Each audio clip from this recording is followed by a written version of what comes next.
आज हम करेंगे कि जो हमारे पेयर होते हैं लीनियर इक्वेशन और टू वेरिएबल के, उसके सॉल्यूशन को कैसे फाइंड आउट करते हैं, हम कैसे एक्स एंड वाई की वैल्यू फाइंड आउट करेंगे। ठीक है, जैसा कि आपको बोर्ड पे भी विजिबल होगा, मैंने एक क्वेश्चन दिया है जो CBSE 2020 में पूछा गया है। ठीक है, इस तरीके के क्वेश्चन आते हैं। ठीक है, तो उसमें बोला है सॉल्व द इक्वेशन। हमारे पास दो इक्वेशन है। ठीक है, linear equation in two variable में हमारे पास दो क्या है, पेयर है इक्वेशन के। तो हमें क्या सॉल्यूशन फाइंड आउट करना है इस इक्वेशन का with the help of graphical method. Clear. तो इस क्वेश्चन को सॉल्व करने से पहले मैं आपको कुछ बातें बताना चाहता हूं, तो आप उस चीज़ को समझेंगे। ठीक है, तो इसमें हम फाइंड आउट कैसे करते हैं linear equation in two variable को। जो हमारे पास दो पेयर दिए होते हैं, पेयर गिवन होता है, तो उसको कैसे हम फाइंड आउट करते हैं। तो हमारे पास दो मेथड होते हैं, ग्राफिकल मेथड होता है और अलजेब्रिक मेथड होता है। अलजेब्रिक मेथड होता है। ठीक है, तो जैसा कि आपको यहाँ पर नेम से ही समझ में आ गया होगा, ग्राफिकल मतलब with the help of graph. किसकी हेल्प से? ग्राफ की हेल्प से हम क्या फाइंड आउट करते हैं, सॉल्यूशन को फाइंड आउट करते हैं। सॉल्यूशन का मतलब होता है इसमें एक्स एंड वाई की वैल्यू हमें फाइंड आउट करनी है। क्लियर। और दूसरा तरीका होता है हमारा अलजेब्रिक मेथड। तो अलजेब्रिक मेथड में आता है हमारा substitution method, elimination method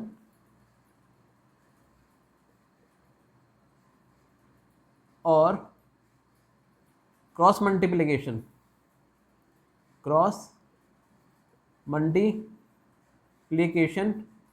method. ये आपके जो सिलेबस में है वो अभी दो हैं। ठीक है, और ये वाला भी आपके सिलेबस में नहीं है, तो बट आपको पता होना चाहिए क्रॉस मल्टीप्लिकेशन मेथड भी होता है, जिसकी हेल्प से हम सॉल्यूशन फाइंड आउट करते हैं। किसका सॉल्यूशन फाइंड आउट करते हैं? जो हमारे चैप्टर का नाम है, pair of linear equation in two variable. Okay, I hope यहाँ तक क्लियर हो गया होगा। तो इन मेथड की हेल्प से फर्स्ट है हमारा ग्राफिकल मेथड और सेकेंड है हमारा अलजेब्रिक मेथड। उसमें आता है substitution method, elimination method and cross multiplication method. ठीक है, अब जैसा कि आपको क्वेश्चन यहाँ दिखा होगा कि solve the equation x + 2y = 6 and 2x - 5y = 12 graphically. हमें किसकी हेल्प से करना है? यहाँ पर ग्राफ की हेल्प से करना है। ठीक है, तो इसका मतलब है हमारा जो हमें कौन से मेथड से करना है? ग्राफिकल मेथड, जो हमारा फर्स्ट मेथड है, ये हमारा सेकंड मेथड है। ठीक है, तो इस तरीके से क्वेश्चन पूछे जाते हैं। आपको वहाँ क्लियर होगा, लिखा होगा, जैसे ये CBSE 2020 में पूछा गया कि ग्राफिकल मेथड से आपको उसको सॉल्व करना है। ठीक है, तो आपको क्लियर हो गया होगा कि किस तरीके से क्वेश्चन आते हैं और कितने टाइप के हमारे मेथड होते हैं सॉल्यूशन को फाइंड आउट करने के लिए। यहाँ तक क्लियर हो गया। अब मैं आपको एक और चीज़ बताना चाहता हूँ कि इसमें दो कंसिस्टेंट होता है और इनकंसिस्टेंट होता है। जो हमारी इक्वेशन, जो हमारे पेयर दिए हैं, अगर वो कंसिस्टेंट हैं, ठीक है, और इनकंसिस्टेंट हैं, तो उसका मतलब क्या होता है? क्लियर। तो अगर मैं बात करूं ग्राफिकल, अगर मैं कंसिस्टेंट का मतलब समझाता हूं आपको कि सबसे पहले कंसिस्टेंट क्या होता है।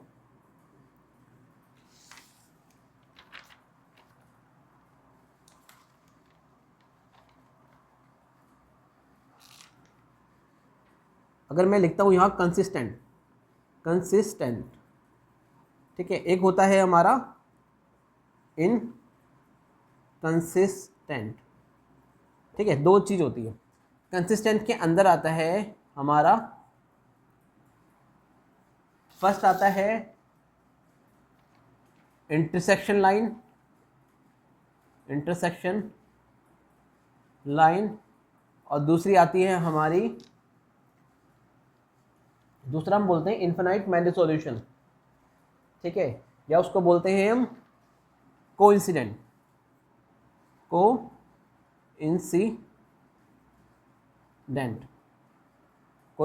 लाइन। ठीक है, और हमारा जो इनकंसिस्टेंस में आता है उसको बोलते हैं हम, क्या बोलेंगे हम उसको? पैरेलल। जो हम उसमें आती है हमारी पैरेलल लाइंस।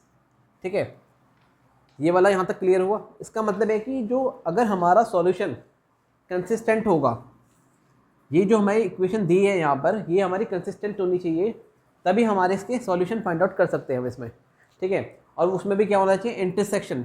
ग्राफिकल मेथड में मतलब होता है हमें इसकी हेल्प से इसके हमें पॉइंट्स निकालने हैं, 2 पॉइंट्स निकालते हैं हम, उसकी हेल्प से हम ग्राफ प्लॉट करते हैं।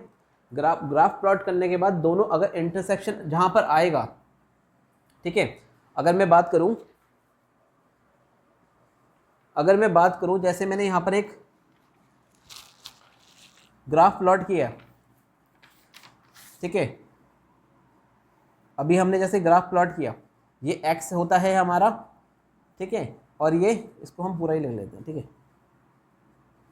अभी मैं आपको क्वेश्चन समझाऊंगा, आप उससे बेफिक्र रहिए, ठीक है। बट अभी समझना है कि मतलब हम किस पॉइंट पे बात कर रहे हैं, ठीक है। हम ग्राफिकल मेथड जो हम बता रहे हैं उसमें मैंने आपको ये चीज़ें बताई है, कंसिस्टेंट और इनकंसिस्टेंट, इनका क्या मतलब होता है मैं आपको ग्राफिकल की हेल्प से बता रहा हूँ, ठीक है।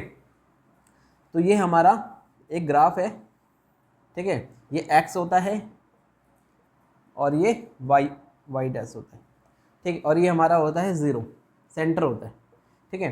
देखो इसकी हेल्प से अगर हमने इसके पॉइंट निकालेंगे, मैं आपको बताऊंगा पॉइंट कैसे निकालते हैं, वो भी आपको क्लियर करूंगा। तो हमारी ये जो हमारी इक्वेशन है ना, ये एक लाइन की इक्वेशन है। तो एक लाइन हमारी सपोज करो ऐसे बन गई, ठीक है, और जो सेकंड लाइन है हमारी सपोज करो इस तरीके से कट कर रही है इसको।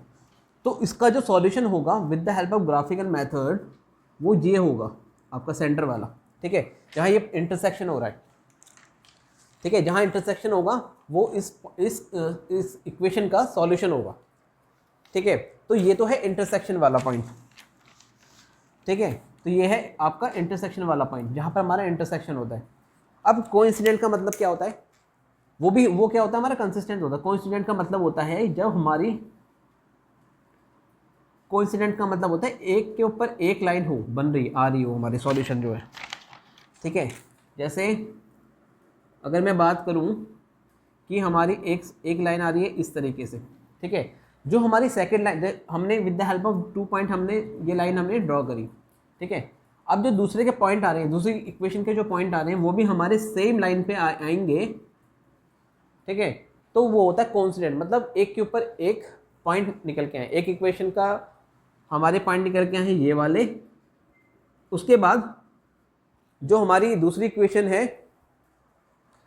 तो उसके भी पॉइंट हमारे सेम लाइन पे ही आ रहे हैं, तो उसको बोलेंगे उस सिचुएशन को बोलेंगे हम कोइंसिडेंट, या उस लाइन को बोलेंगे हम कोइंसिडेंट लाइन, एक के ऊपर एक आ रही है, ठीक है। यहाँ तक समझ में आया।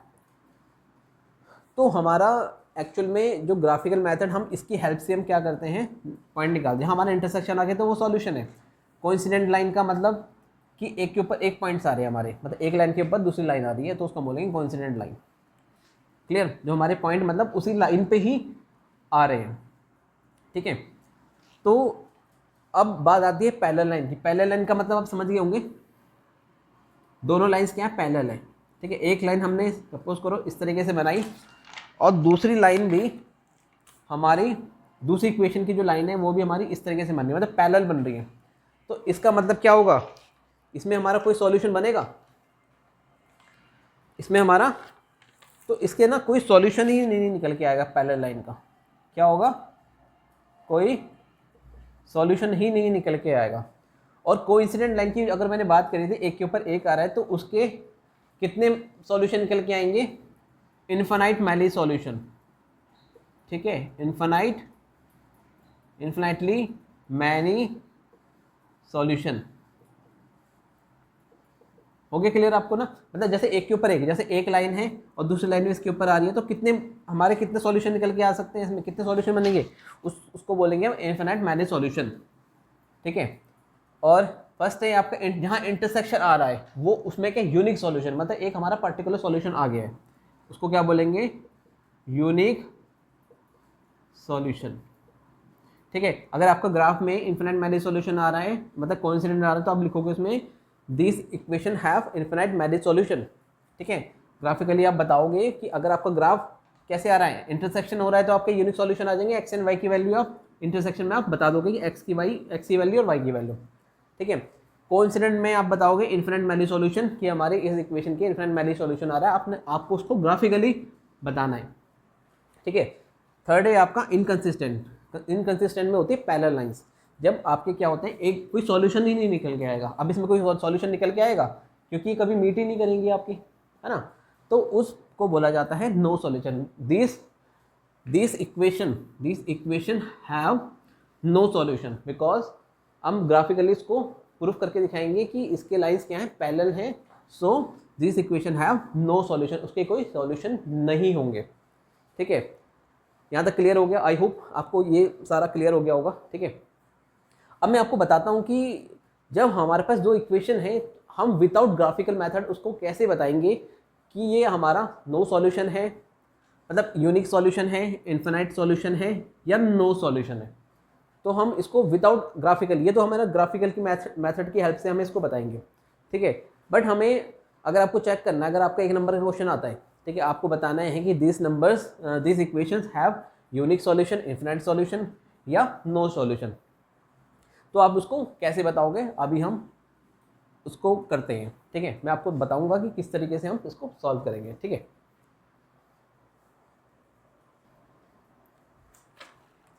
ये हमारे कुछ फॉर्मूले हैं, इसकी हेल्प से हम इसमें बता सकते हैं कि जो हमारी इक्वेशन है, ठीक है, जो हमारी इक्वेशन है उसके सॉल्यूशन क्या निकल के आएंगे, ठीक है। इंटरसेक्टिंग होंगे, कोइंसिडेंट होंगे या पैरेलल लाइन होंगे, जैसा कि हमने पहले समझा था ग्राफिकल की हेल्प से, ठीक है। तो ये हमारी कंडीशन है। इसमें आपको A1 A2 क्या है, मैं आपको स्टैंडर्ड इक्वेशन भी लिख देता हूँ उसमें, A1 A2 B1 B2, जैसा हमने पहले फर्स्ट वाले लेक्चर में इंट्रोडक्शन पार्ट में हमने समझा था। A1 A2 क्या होता है, coefficient of x square, coefficient of x, ठीक है। B1 B2 coefficient of y and C1 is the constant value, ठीक है। अगर हम इसमें स्टैंडर्ड इक्वेशन लिखेंगे इसकी, तो A1 x plus B1 y plus C1 equal to 0, ठीक है। सेकेंड हमारा जो पेयर होगा, मतलब सेकेंड इक्वेशन होगी A2x plus B2y plus C2 equal to 0, और इसमें A1 B1 not equal to 0 होगा, A2 B2 not equal to 0 होगा। क्लियर?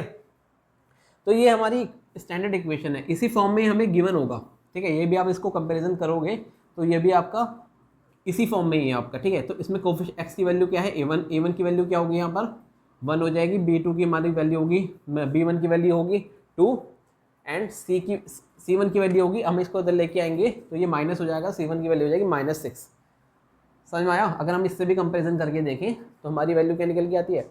ऐसे ही हमारी जो सेकेंड इक्वेशन दी है, तो A2 की वैल्यू हो जाएगी 2, B2 की वैल्यू हो जाएगी -5, C2 की वैल्यू अगर इसको हमें लेफ्ट साइड में जब लेके आएंगे तो माइनस हो जाएगी, तो -12 बोलेंगे उसको, ठीक है।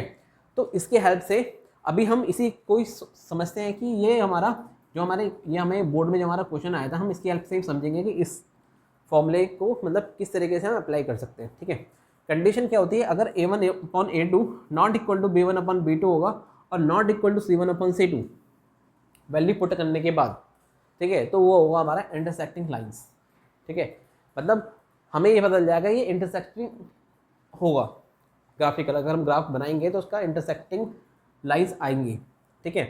A1 अपॉन A2 होगा, B1 equal to B1 upon B2 होगा, equal to C1 upon C2 होगा, तो वो होगा कोइंसिडेंट लाइंस, ठीक है। बस आप इस फॉर्मूले को याद रखो, जब हम न्यूमेरिकल्स करेंगे तो आपको और ज़्यादा क्लियर हो जाएगा, ठीक है। क्वेश्चंस करेंगे तो और ज़्यादा क्लियर हो जाएगा आपको। A1 upon A2 equal to B1 upon B2 not equal to C1 upon C2, तो वो कंडीशन बनती है हमारी पैरेलल लाइंस की, ठीक है। अब हम इसी को चेक करते हैं, ठीक है। ये हमें इक्वेशन दिया है तो हम यहाँ लिख सकते हैं x प्लस 2y, हम इस जो हमारा इक्वल टू के राइट साइड में है उसको हम लेफ्ट साइड में लेके आएंगे तो माइनस का हो जाएगा, minus equal to 0, same as it is 2x plus ये हो जाएगा -5 हमें दिया है, और ये जो हमारा 12 है प्लस का है, हम लेफ्ट साइड में लेके आएंगे तो माइनस हो जाएगा, -12 इक्वल टू 0। क्लियर?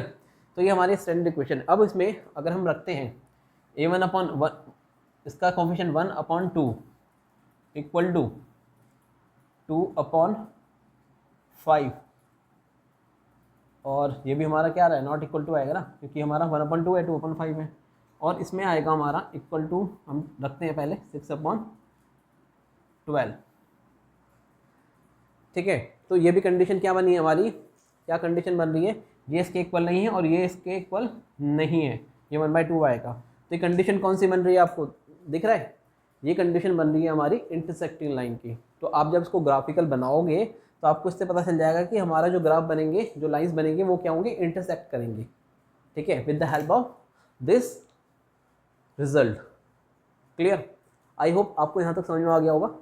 तो आज के लेक्चर में हम यहीं तक ही रखते हैं, ठीक है। अब नेक्स्ट जो हमारा लेक्चर होगा उसमें हम क्वेश्चन सॉल्व करेंगे, इसी क्वेश्चन को सॉल्व करेंगे with the help of graphical method. इससे हमें पता चल गया है कि ये क्या है, इंटरसेक्शन है, इंटरसेक्टिंग लाइन से आएंगी हमारी, क्योंकि हमारा A1/A2, ये A1 है, ये A2 है, B1/B2 ये इसके इक्वल नहीं आ रहा है, जैसे आपको क्लियर हो गया, ये 1/2 है, ये 2/5 है और ये इसके इक्वल नहीं है, ठीक है। 6/12 का मतलब होगा 1/2, तो ये इसके इक्वल नहीं है। तो ये हमारा कंडीशन पता चल गई है हमें कि ये इंटरसेक्टिंग लाइन की कंडीशन है। तो उसको हम ग्राफिकल की हेल्प से इसको सॉल्व करेंगे हमारे नेक्स्ट लेक्चर में। तो आज के लिए हम इतना ही रखते हैं, और अगर आपको अच्छा लगा हो तो लाइक एंड सब्सक्राइब करें और अपने दोस्तों के साथ ज़रूर शेयर करें। ओके, मिलते हैं हमारे नेक्स्ट लेक्चर में। आज के लिए इतना ही, थैंक यू।